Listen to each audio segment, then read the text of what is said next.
Today we are going to discuss some important questions about John Milton in our series of 1000 questions. So let's start. The very first question comes: Milton's Paradise Lost caused of his stature as a poet to be recognized. दोस्तों paradise lost जो था वो Milton के लिए इस तरह से आया पैराडाइज लॉस्ट कि उसकी जो पोजीशन थी वो पैराडाइज लॉस्ट ने बहुत ऊंची कर दी, यानी कि मिल्टन को बहुत ज़्यादा फेम मिली पैराडाइज लॉस्ट से, क्योंकि पैराडाइज लॉस्ट एक तो सबसे बड़ी बात मिल्टन ने अंधे होने के बाद में लिखा और उसके बाद इतना अच्छा ग्रंथ लिख दिया। और जैसे मिल्टन की इच्छा भी थी, मिल्टन ये कहते थे कि मैं एक ऐसा एपिक लिखना चाहता हूँ जो कि ना कि प्रोज में लिखा गया हो अब तक, ना पोइट्री में लिखा गया हो, ऐसा ग्रैंड एपिक लिखना चाहता हूँ। तो ये जो एपिक था ये वास्तव में एक पॉपुलैरिटी जिसने दी मिल्टन को। और स्टार्टिंग में हम देखें दोस्तों तो पैराडाइज लॉस्ट हम जानते हैं कि इन द इनिशियल स्टेज ये 10 बुक्स के साथ आया था, लेकिन बाद में इसमें 12 बुक्स हुई। तो बहुत इम्पोर्टेंट ये वर्क है पैराडाइज लॉस्ट मिल्टन का। Paradise Lost comprises 12 books. जैसे कि मैंने आपसे बताया कि जो सेकंड एडिशन है वहाँ पर हमें कितनी बुक देखने को मिलती हैं, 12 बुक्स देखने को मिलती हैं, लेकिन जो ये ओरिजिनली जो पैराडाइज लॉस्ट था it was written in 10 books. John Milton wrote Katherine Woodcock's memory methought I saw my late espoused Saint. दोस्तों ये जो पोएम है जॉन मिल्टन की, ये इन्होंने अपनी वाइफ कैथरीन वुडकॉक की मेमोरी में लिखी थी और नाम क्या है? मी thought I saw my late espoused saint. The relationship between Saturn and death in Paradise Lost is that the death is Saturn's son. जो रिलेशनशिप है दोस्तों सैटर्न और डेथ के बीच में पैराडाइज लॉस्ट में वो क्या है? डेथ जो है वो सैटर्न का बेटा है by his own daughter Sin. John Lilly became instantly famous with the publication of Euphues or Anatomy of Wayne.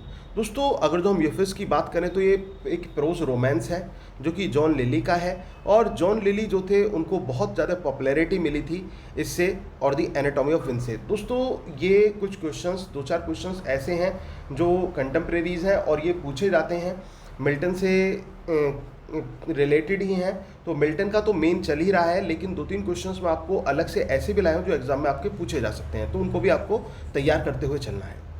In the books 6 of Paradise Lost, Saturn invents gunpowder that he thinks will help in his war against God. दोस्तों यहाँ पर जो book 6 है Paradise Lost में, Saturn invent करता है किस चीज़ को? गन पाउडर को।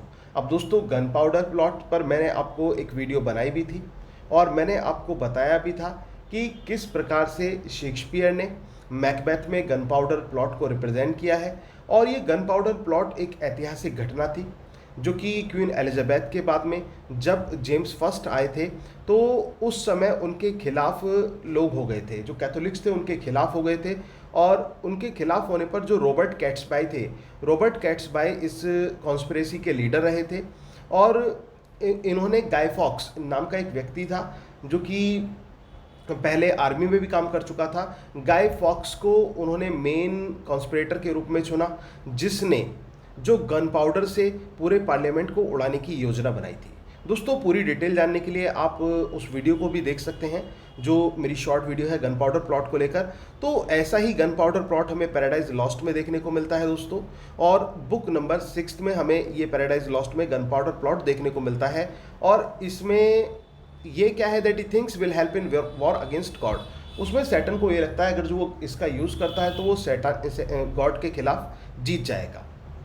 तो यहाँ पर ये गन पाउडर प्लॉट आता है पैराडाइज लॉस्ट में, इसके साथ शेक्सपियर में भी गन पाउडर प्लॉट आया।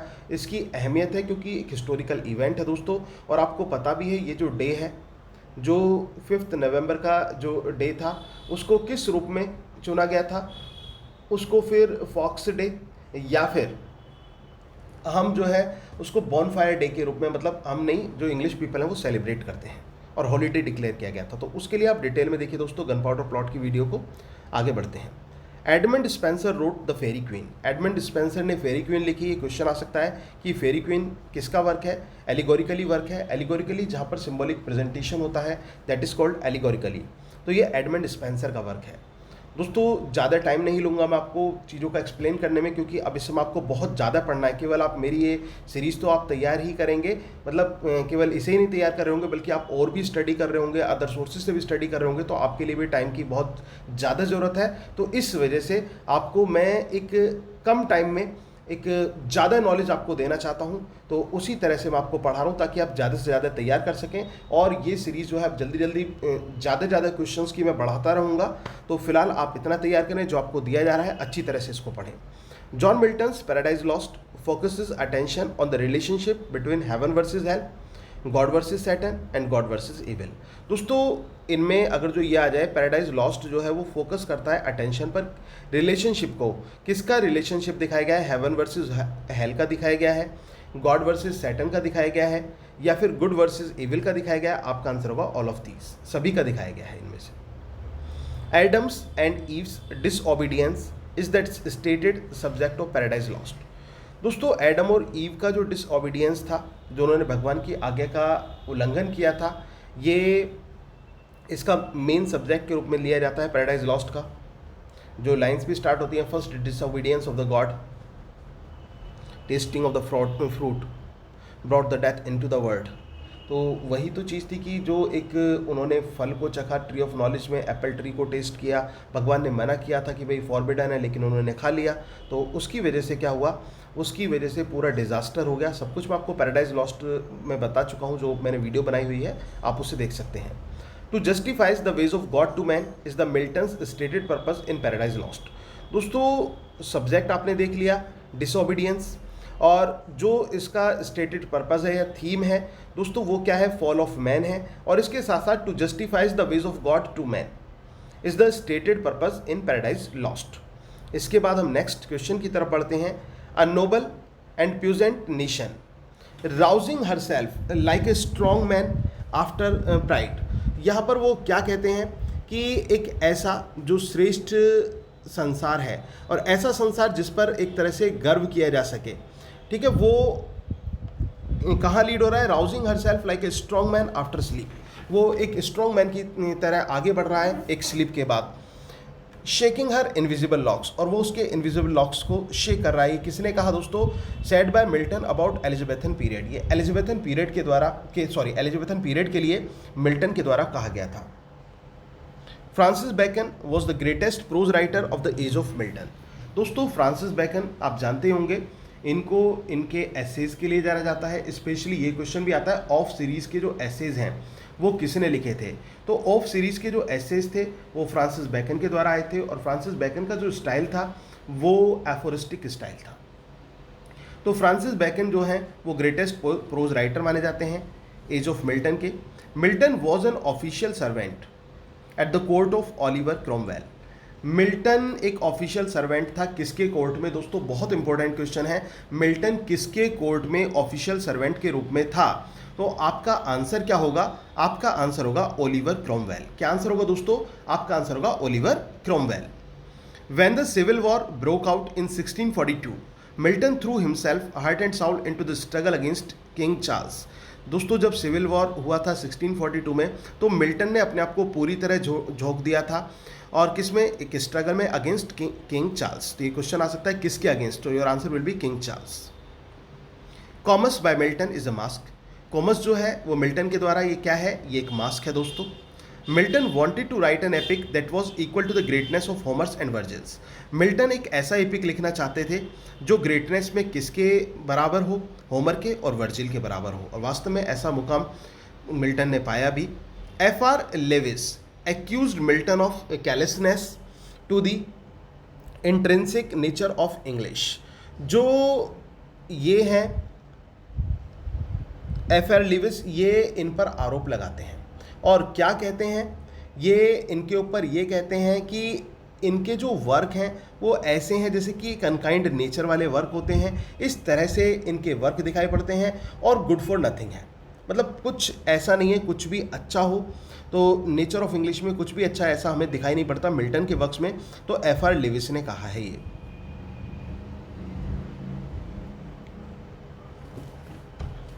इसके बाद नेक्स्ट पॉइंट की तरफ हम बढ़ते हैं। Milton is buried at. Milton जो है मिल्टन को बरीड किया गया, और कहाँ बरीड किया गया दोस्तों? सेंट गाइल्स में, शालफोंट सेंट गाइल्स में मिल्टन को बरीड किया गया था। और आप जानते हैं मिल्टन की डेथ जो थी वो 8 नवंबर 1674 में मिल्टन की डेथ हुई थी, और इनको बरीड कहाँ किया गया था? He was buried in Chalfont Saint Giles. 7 fallen angels are there in Milton's Paradise Lost. कितने फॉलन एंजल्स हैं मिल्टन के पैराडाइज लॉस्ट में? Your answer will be 7। क्या आंसर होगा दोस्तों आपका? 7 fallen angels. Paradise Lost is called the last great Elizabethan poem. जो Paradise Lost है उसको लास्ट ग्रेट एलिजाबेथन पोएम के नाम से जाना जाता है। दोस्तों बहुत बहुत इंपॉर्टेंट क्वेश्चन है, अच्छी तरह से आपको तैयार करना है। क्या है कि पैराडाइज लॉस्ट को किस रूप में जाना जाता है? लास्ट ग्रेट एलिजाबेथन पोएम के रूप में पैराडाइज लॉस्ट को जाना जाता है। Paradise Lost is the last great Elizabethan poem. Subject matter in Paradise Lost is universal. जो सब्जेक्ट मैटर है पैराडाइज लॉस्ट में वो क्या है? यूनिवर्सल है। De Doctrina Christiana by Augustine cast doubts on orthodoxy of Paradise Regained. Paradise Regained में orthodoxy का जो डाउट है वो किस वर्क में हमें देखने को मिलता है? तो आपका आंसर होगा De Doctrina Christiana by Augustine. This man cuts us all out and ancient too. ये जो व्यक्ति है ये हमें और जितने भी प्राचीन राइटर्स हुए हैं उन सभी को बिल्कुल अलग कर देता है। तो it was said bye Dryden about Milton. ये किसके द्वारा कहा गया था दोस्तों? जॉन ड्राइडन ने कहा था। किसको लेकर कहा था? मिल्टन को लेकर कहा था। इसके बाद Lamartine described Milton's Paradise Lost as the dream of Puritan fallen asleep from over his Bible. तो दोस्तों ये स्टेटमेंट किसका था कि the dream of Puritan fallen asleep over his Bible about Paradise Lost? It was said by Lamartine. किसके द्वारा कहा गया था? लैमार्टाइन के द्वारा कहा गया था। Milton wrote the sonnet on his deceased wife. Question आता है ऑन हिज डिसीज्ड वाइफ किसकी सोनेट है? Your answer will be Milton. The meaning of Milton's work Il Penseroso is pensive and ill man. जो दोस्तों Milton का work है L पेंसोरोसो, जो कि एल एलिग्रो का कंपेनियन पार्ट माना जाता है। तो पेंसोरोसो ये जो है इसको में क्या है? ये मीनिंग क्या है इसका? पेंसिव और इल मैन है। Thy soul was like a star and dwelt apart. ये किसने कहा था? It was said by William Wordsworth about Milton, कि तुम्हारी जो आत्मा थी वो किसके स्वरूप थी? एक सितारे के स्वरूप, एंड ड्वेल्ट अपार्ट, और वो हमसे अलग हो गई। It was said by Wordsworth about Milton. The meaning of Milton's work L Allegro is happy और चीयरफुल। जो मिल्टन का वर्क है दोस्तों एल एलिग्रो, उसका मीनिंग क्या है? हैप्पी और चीयरफुल है। Milton's poem Lycidas was written for a fellow writer and friend Edward King. तो इनकी जो ये लिसिडास थी, जो कि एक पेस्टोरल एलेजी है, ये किसके लिए लिखी गई थी? इनके दोस्त एडवर्ड किंग को लेकर इन्होंने लिखी थी। The first stanza of John Milton's paradise regained begins with a brief summary of Paradise lost. जो दोस्तों फर्स्ट स्टैंजा है मिल्टन के पैराडाइज रीगेन्ड का, वो किस चीज़ के साथ स्टार्ट होता है? तो your answer will be brief summary of Paradise Lost. किसकी ब्रीफ समरी दी गई है? पैराडाइज लॉस्ट की। In Paradise Lost Milton calls his muse by the name Urania. Paradise Lost में मिल्टन अपनी म्यूज को क्या नाम देता है? वो यूरेनिया का नाम देता है। म्यूज जो आप जानते हैं goddess of poetry, goddess of literature के रूप में म्यूज को जाना जाता है। तो मिल्टन ने पैराडाइज लॉस्ट में म्यूज को यूरेनिया का नाम दिया है। एस्ट्रोफिल एंड स्टेला, आप जानते हैं दोस्तों एस्ट्रोफिल एंड स्टेला, ये फिलिप सिडनी का की फेमस पोएम है। Was greatly published popularized the sonnet form in England. ये इसने किस चीज़ को पॉपुलराइज्ड किया था? सोनेट फॉर्म को पॉपुलराइज्ड किया था किसमें? इंग्लैंड में, during the Elizabethan period. According to John Milton's Paradise Lost, pride is Satan's tragic flaw. Satan का ट्रेजिक फ्लॉ क्या है दोस्तों? पैराडाइज लॉस्ट में अगर जो देखा जाए तो प्राइड है। वो प्राइड की वजह से ही मतलब सब कुछ खो बैठता है। As originally envisioned by John Milton, Paradise Lost would consist of 10 books. ये आपको ऑलरेडी बता चुका हूँ कि जो ओरिजिनली जब इसको लाया गया था तो 10 बुक्स के साथ ये आया था and later 2 books were added, so it became Paradise Lost consisting of 12 books. British romantic author William Blake was particularly inspired by the work of John Milton. इन कौन से ब्रिटिश राइटर थे जो बहुत ज़्यादा इंस्पायर्ड इन्फ्लुएंस थे Milton के work से? Your answer will be William Blake. आपका आंसर क्या होगा? विलियम ब्लेक होगा। विलियम ब्लेक वो राइटर जो कि रोमांटिक रिवाइवल को बिलोंग करते हैं और अपने सिंबॉलिक स्टाइल के लिए और मिस्टिकल स्टाइल के लिए इनको जाना जाता है। In book 1 of Paradise Lost the narrator identifies the fallen angels और devils by the names of pagan gods. जो दोस्तों बुक 1 है पैराडाइज लॉस्ट में, जो नैरेटर है वो आइडेंटिफाई करता है किसको, फॉलन एंजल्स को और डेविल्स को, किस नाम से, पैगन गॉड्स के नाम से। किस नाम से आइडेंटिफाई किया जाता है, पैगन गॉड्स से। दोस्तों सीरीज अच्छी लग रही हो तो प्लीज़ एक लाइक तो कर ही देना, वीडियो को लाइक कर देना। अगर जो अच्छी ना लग रही है तो डिसलाइक भी कर देना, कोई प्रॉब्लम नहीं है दोस्तों, क्योंकि मेरा पर्पस है नॉलेज देना। अब वो आपके ऊपर डिपेंड करता है कि आप उसको किस रूप में लेते हैं। और दोस्तों एक इन्फॉर्मेशन मैं और देना चाहूँगा, क्योंकि समय कम है, ज़्यादा से ज़्यादा आप तैयारी में लग जाएं तो ज़्यादा बेहतर है। और मैं भी चाहता हूँ कि आपके साथ साथ मेरा भी नाम रोशन हो, क्योंकि विद्यार्थियों की जो सफलता होती है वो टीचर की सफलता होती है। तो उसी सीरीज़ में दोस्तों मैं एक क्रैश कोर्स भी चला रहा हूँ। ये तो मैं आपके लिए पढ़ा ही रहा हूँ फ्री ऑफ कॉस्ट, आपके लिए वीडियो मिलती रहेंगी आपको। शॉर्ट सीरीज़ में भी मैं बना रहा हूँ और ये भी मैं आपको बना रहा हूँ। वर्ड पावर की हमारी पूरी जो सीरीज़ है वो यहाँ पर हमारे चैनल पर अवेलेबल है। इसके साथ साथ अगर जो आप क्रैश कोर्स का पार्ट बनना चाहते हैं, जो करंटली क्रैश कोर्स चल रहा है जिसमें एक अच्छा खासी तैयारी और एक रिवीजन भी आपका हो जाएगा, तो उसके लिए भी आप मुझे कांटेक्ट कर सकते हैं दोस्तों। 9756055255 जो कि मेरा नंबर है, आप इस नंबर पर कांटेक्ट कर सकते हैं। और इसके लिए आपको केवल 1000 रुपये फ़ी पे करनी होगी। 1000 रुपये का ये 1000 में आपको ये कोर्स मिल जाएगा, क्रैश कोर्स, जो कि जिसका लिंक आपको डेली मिलेगा और लाइव क्लासेस होंगी। तो दोस्तों आप जुड़ सकते हैं इस कोर्स से अगर जो आप चाहते हैं। तो आगे बढ़ते हैं। In the early books of John Milton's Paradise lost, Saturn conspires with बैल एंड बेल्जीबब। तो अर्ली बुक्स में पैराडाइज लॉस्ट में जो सैटर्न है कॉन्स्पायर्स करता है किसके साथ, बैल एंड बेल्जीबब के साथ मिलकर। In Paradise Lost Eve was first tempted to eat of the tree of knowledge, the fruit of tree of knowledge. दोस्तों यहाँ पे फ्रूट ऐड कर लेना। पैराडाइज लॉस्ट में ईव को टेम्प्ट किया गया था किसको टेस्ट करने के लिए, fruit of tree of knowledge को। After Milton went blind he was able to compose poetry by using dictation. जब दोस्तों मिल्टन अंधा हो गए थे, मिल्टन अंधे हो गए थे, तो उसके बाद ये अपनी पोएट्री कैसे लिखते थे, डिक्टेट करते थे, डिक्टेशन के माध्यम से अपनी पोएट्री लिखते थे। Milton's Samson Agonistes is written on the model of Greek tragedy. Milton का जो सैमसन एगोनिस्ट है ये किस मॉडल पर लिखा गया है, तो your answer will B Greek tragedy. किस मॉडल पर आधारित है दोस्तों, ये ग्रीक ट्रेजेडी पर आधारित है। The phrase bottomless perdition occurs in Milton's Paradise Lost in book first. जो ये फ्रेज है बॉटमलेस प्रेडिशन, ये हमें कहाँ देखने को मिलता है, तो पैराडाइज लॉस्ट में, बुक फर्स्ट में बॉटमलेस प्रेडिशन हमें देखने को मिलती है। Milton's begins paradise lost book first with invocation. दोस्तों जो पैराडाइज लॉस्ट बुक फर्स्ट है मिल्टन की, ये किससे स्टार्ट होती है, ये इन्वोकेशन के साथ स्टार्ट होती है। Life of Milton has been written by Samuel Johnson. This is one of the most important critical book by Samuel Johnson. So Life of Milton किसका वर्क है, सैमुअल जॉनसन का वर्क है। They also serve who only stand and wait. This line occurs in, ये दोस्तों मैं आपको previous भी पढ़ा चुका हूँ कि they also serve who only stand and wait, वो भी तो सेवा करते हैं जो केवल खड़े रहते हैं और अपना प्रतीक्षा करते हैं। ये लाइन कहाँ आती है, मिल्टन की poem when I consider how my light is spend, या फिर ऑन हिज ब्लाइंडनेस जिसका दूसरा टाइटल है, उसमें हमें ये लाइन देखने को मिलती है। The opening lines of Paradise Lost are a good example of Miltonic inversion.